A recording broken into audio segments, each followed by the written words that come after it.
নমস্কার সবাইকে, সবাই কেমন আছেন? আমি তৃষ্ণা আপনাদের জন্য নিয়ে এসেছি নতুন একটা ভিডিও। তো আজকে আমি বানাবো গোলসা মাছের ঝোল। তো এখানে লবণ আর হলুদ দিয়ে নিয়েছে। এখন পুরো মাছটাকে মেখে নেব। মাছটাকে ভাজার জন্য কড়াইতে আমি তেল গরম করতে বসিয়ে দিয়েছিলাম। এখন আমি মাছগুলো ভেজে নেব খুব সুন্দর করে।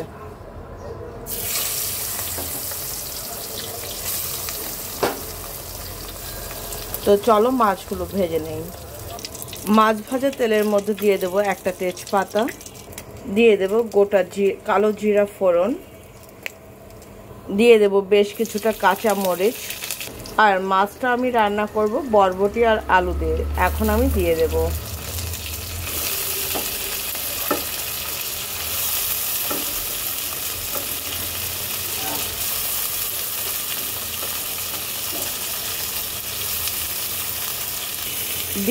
স্বাদ অনুযায়ী লবণ। এইবার আমি সবকিছু একটু মিক্স করে দেব।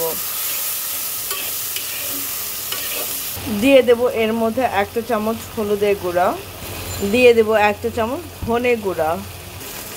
সবকিছু সুন্দর করে মিক্স করে দেব আর 2-1 মিনিট এটাকে একটু ভাজা ভাজা করব।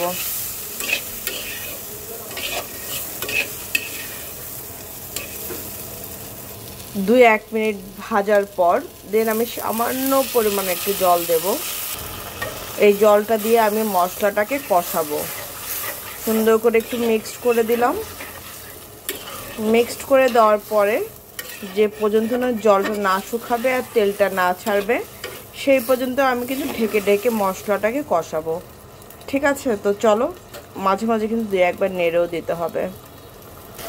দেখো আমার কিন্তু মশলাটা খুব সুন্দর করে কষানো হয়ে গেছে।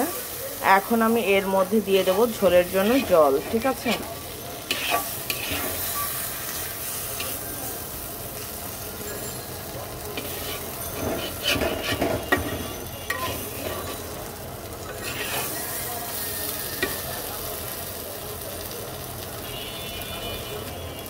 এই আমি দিয়ে দিচ্ছি ঝোলের জল।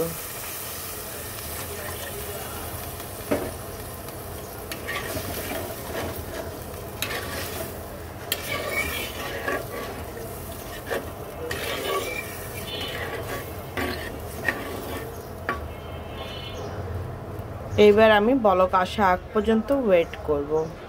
আর তোমাদের কাছে একটা রিকোয়েস্ট, যদি আমার ভিডিওটা ভালো লেগে থাকে তো প্লিজ তোমার ফ্রেন্ড সার্কেল আত্মীয় স্বজনের মধ্যে কিন্তু শেয়ার করতে ভুলো না। পুরো ভিডিওটা দেখো, আশা করছি তোমাদের কাছে ভালো লাগবে।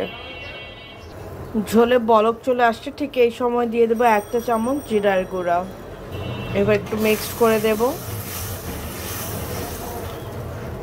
মিক্সড করে দেওয়ার পরে মাছগুলি দিয়ে দেব।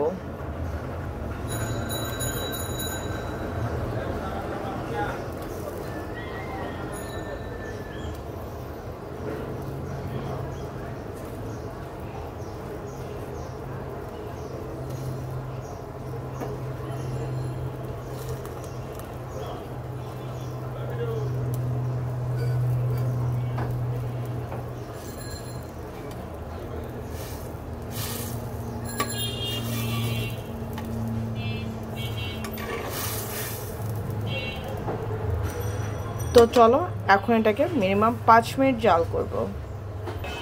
দেখো আমার কিন্তু মাছের ঝোলটা হয়ে গেছে। এখন আমি নামিয়ে নেব। গোলসা মাছ এরকম করে রান্না করে খেয়ে দেখো, দারুণ লাগে। তো চলো এখন নামাই এটাকে। তো এই হচ্ছে গোলসা মাছের ঝোল, পাতলা ঝোল। কেমন হয়েছে সেটা কিন্তু অবশ্যই জানিও। তো আজকের জন্য এই পর্যন্ত। সবাই ভালো থেকো, সুস্থ থেকো, আমার জন্য আশীর্বাদ করো আমি যেন ভালো থেকে সুস্থ থেকে তোমাদের জন্য ডেইলি ভিডিও আনতে পারি। ঠিক আছে? আর পুরো ভিডিওটা দেখো, দেখার পর কেমন লাগে সেটাও কিন্তু আমাকে কমেন্টস বক্সে জানিও। তো টাটা, ভালো থেকো, সুস্থ থেকো।